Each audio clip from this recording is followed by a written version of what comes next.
Hi friends, welcome to Ashrita's creations.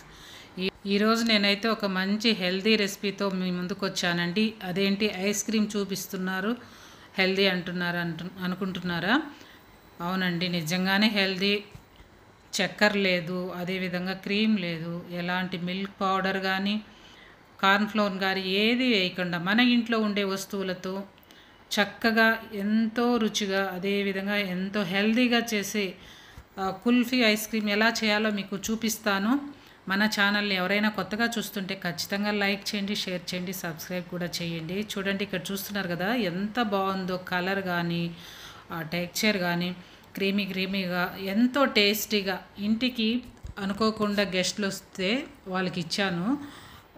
ఎంత హ్యాపీగా feel అయ్యారో, ఎంత బాగుందని చెప్పారో. అప్పుడు మన ఆనందం వేరే లెవెల్లో ఉంటుంది కదా. ఇప్పుడు ఎలా చేయాలో చూసేద్దామండి. నేను ఇక్కడ 1 లీటర్ పాలు అయితే తీసుకున్నాను. ఆల్రెడీ స్టవ్ పైన పెట్టేశాను. ఇవి ఆవు పాలండి, నేను ఇంట్లో వాడే పాలే తీసుకున్నాను.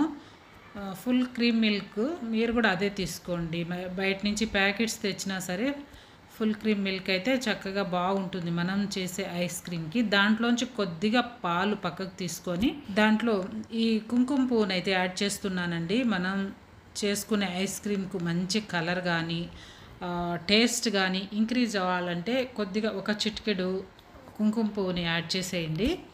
ఇలా పాలు స్టవ్ పైన లో ఫ్లేమ్లోనే నేను ఈ విధంగా అయితే కాంచుతూ ఉన్నానండి. 1 లీటర్ పాలు తీసుకున్నాం కదా, 1/2 లీటర్ అయ్యే వరకు ఉడికించాలండి. లో ఫ్లేమ్లో ఇలా బాయిల్ చేయడం వల్ల అడుగంటదు. చక్కగా నిదానంగా అయినా సరే మంచిగా రుచిగా వస్తుంది ఐస్ క్రీము.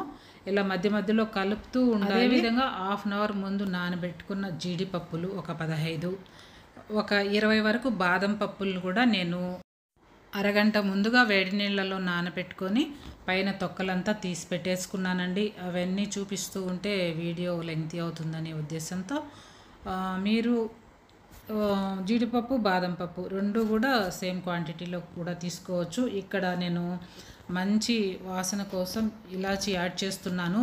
ఈ యాలకలను మాత్రం మీరు పొడి వేసుకోండి. తొక్కలు సరిగ్గా గ్రైండ్ అవ్వట్లేదు. నేను పొరపాటుగా వేసేసాను. వేసిన తర్వాత ముందు యాలకలను గ్రైండ్ చేసి ఆ తర్వాత జీడిపప్పు బాదం వేసింటే సరిపోయిండేది.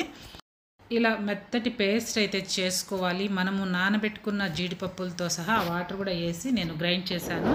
ఇంకా కొద్దిగా పాలు యాడ్ చేసుకొని మెత్తటి పేస్ట్ అయితే రెడీ చేసుకున్నానండి.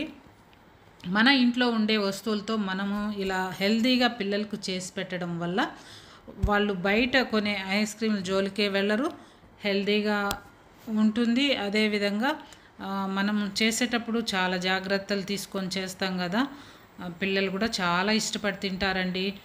మా పిల్లలు అదేవిధంగా వచ్చిన గెస్ట్లు కూడా తిని బయట కూడా ఇంత టేస్టీగా ఈ ఐస్ క్రీమ్ ఉండదు అన్నప్పుడు నాకు చాలా హ్యాపీ అనిపించింది. ఇది గ్రైండ్ చేసే లోపల ఇక్కడ పాలు కొద్దిగా పైన మీగడ కట్టేసాయి కదా, అందుకే మధ్య మధ్యలో కలుపుతూ ఉండాలి. నేను స్పూన్తో ఆ మీగడంతా తీసేసాను. అదేవిధంగా గిన్నెకి చుట్టూ వచ్చిన మీగడను కూడా చక్కగా పాలల్లోకి వేసేసి ఆ తర్వాత నానబెట్టుకున్న కుంకుమ పువ్వును కూడా యాడ్ చేశాను. అదేవిధంగా మనం గ్రైండ్ చేసుకున్న పేస్ట్ను కూడా వేసి కలుపుతూనే ఉండాలండి. ఎందుకంటే ఈ టైంలో అడుగంటే అవకాశం ఉంది. జీడిపప్పు బాదం మిశ్రమం వేసాం కదా, ఇలా మళ్ళీ కొద్దిగా పాలు దాంట్లో యాడ్ చేసుకొని ఒకసారి ఇలా గిలకొట్టి ఆ పాలను కూడా వేసి చక్కగా కలిపేశాను. చాలా రుచిగా ఉంటుంది. చేయడం చాలా ఈజీ. ఇక్కడ నేను చెప్పడంలో మీకు కొద్దిగా కన్ఫ్యూజ్ అవుతున్నారేమో కానీ చాలా ఈజీ అండి. ఒక 1/2 అవర్ స్పెండ్ చేసామంటే చక్కగా మన ఇంటిల్లపాదికి కావాల్సిన ఐస్ క్రీమ్ని అయితే మనం చేతులతో మనమే ప్రిపేర్ చేసుకోవచ్చు. చాలా రుచిగా ఉంటుంది, చాలా హెల్తీ కూడా. అందులో సమ్మర్ కదా, పిల్లలు తినాలనుకుంటారు. బయట నుంచి కొనుక్కుంటూ ఉంటాం, దాంట్లో అయితే ప్రిజర్వేటివ్స్ ఉంటాయి. అలా కాకుండా అప్పటికప్పుడు మనం ఇలా చేసి పెట్టేసామంటే చక్కగా వాళ్ళకు ఎప్పుడు కావాలంటే అప్పుడు తీసుకొని తింటూ ఉంటారు. మనం తీసుకున్న పాలు 1 లీటర్ కదా, ఆ లీటర్ పాలు 1/2 లీటర్ అయ్యే వరకు ఇలా బాయిల్ చేసుకొని ఆ తర్వాత మాత్రమే మనము గ్రైండ్ చేసుకున్న పేస్టు కుంకుమ పువ్వు కలిపిన పాలు కూడా యాడ్ చేసి చక్కగా ఇలా ఒక 4 నిమిషాలు ఉడికించి స్టవ్ ఆఫ్ చేసి ఇలా మధ్య మధ్యలో కలుపుతూ చల్లారనివ్వాలండి. పాలు చల్లారిన తర్వాత ఇప్పుడు ఒక మిక్సీ జార్ తీసుకొని 5-6 టీ స్పూన్ల బెల్లం పొడి యాడ్ చేసుకోవాలి. ఆ బెల్లం పొడి యాడ్ చేసిన తర్వాత మనము చల్లారబెట్టుకున్న ఈ ఐస్ క్రీమ్ మిల్క్ ఉన్నాయి కదా, వాటిల్ని యాడ్ చేసి చక్కగా గ్రైండ్ చేసేసుకోవాలి. బెల్లం అంతా బాగా కరిగేటట్టు గ్రైండ్ చేసుకుంటే సరిపోతుంది. ఇక్కడ చూసారు కదా ఎంత నురగగా ఎంత బాగా వచ్చిందో టెక్స్చర్. దీన్ని బట్టే మనం చేసే ఐస్ క్రీమ్ ఎలా ఉంటుందో చెప్పేయచ్చు. కలర్ కూడా చూడండి ఎంత బాగుందో. కుంకుమ పువ్వు యాడ్ చేసాం కదా, అదేవిధంగా బాదం పలుకులు ఇవన్నీ వేయడం వల్ల కలర్ అయితే ఎంత మంచిగా వచ్చిందో. లైట్ గోల్డ్ కలర్ వచ్చేసింది, చాలా బాగుంది. మనం ఇక్కడ ఎక్కడ కలర్ కానీ ఏమి వేయట్లేదు. ఆ తర్వాత నేను ఒక గాజు బౌల్లోకి మిశ్రమాన్ని యాడ్ చేశాను. అదేవిధంగా కుల్ఫీ మౌల్డ్లో యాడ్ చేస్తున్నాను. మీ దగ్గర ఇవి లేకపోతే చిన్న చిన్న కాఫీ గ్లాస్లో కూడా వేసి మనం ప్రిపేర్ చేసుకున్న ఈ ఐస్ క్రీమ్ మిశ్రమాన్ని ఈ కోన్లో వేసేసి మూతలు పెట్టేసి ఐస్ క్రీమ్ స్టిక్ పెట్టేస్తే సరిపోతుందండి. సాయంత్రం చేస్తే మార్నింగ్ అంతా రెడీ అయిపోతుంది. కనీసం 6 to 8 అవర్స్ పెడితే సరిపోతుందండి. 6 అవర్స్లోనే చక్కగా రెడీ అవుతుంది. అదేవిధంగా ఈ బౌల్లోకి తీసుకున్నాం కదా, ఇక్కడైతే నేను ఇంకా కొద్దిగా డ్రై ఫ్రూట్స్ పౌడర్ అయితే యాడ్ చేశాను. మనం తినేటప్పుడు చక్కగా పంటి కింద పడుతుంటే చాలా బాగుంటుందనే ఉద్దేశంతో ఆ తర్వాత అల్యూమినియం ఫాయిల్తో కవర్ చేసేసి ఇది కూడా ఫ్రీజర్లో పెట్టి ఫ్రీజ్ చేసేసానండి. మార్నింగ్ అంతా ఐస్ క్రీమ్ రెడీ అయిపోయింది. చాలా బాగుంది. చూస్తుంటేనే ఇంకా నోట్లో వేసుకుంటే చెప్పాల్సిన పనే లేదు. చిన్న పిల్లల నుంచి పెద్దవాళ్ళ వరకు అందరికీ ఇష్టం కదా ఐస్ క్రీమ్ అంటే. మనం ఇంట్లోనే ప్రిపేర్ చేసి ఇచ్చామనుకోండి, వాళ్ళు చాలా హ్యాపీ ఫీల్ అవుతారు. మనకు కూడా ఒక సాటిస్ఫాక్షన్, మన చేతులతో మనం చేసి ఇచ్చామంటే. ఈ కలర్ చూడండి ఎంత బాగుందో. నేను ఈ విధంగా చేశాను, అదేవిధంగా కోన్స్లోనూ వేశాను.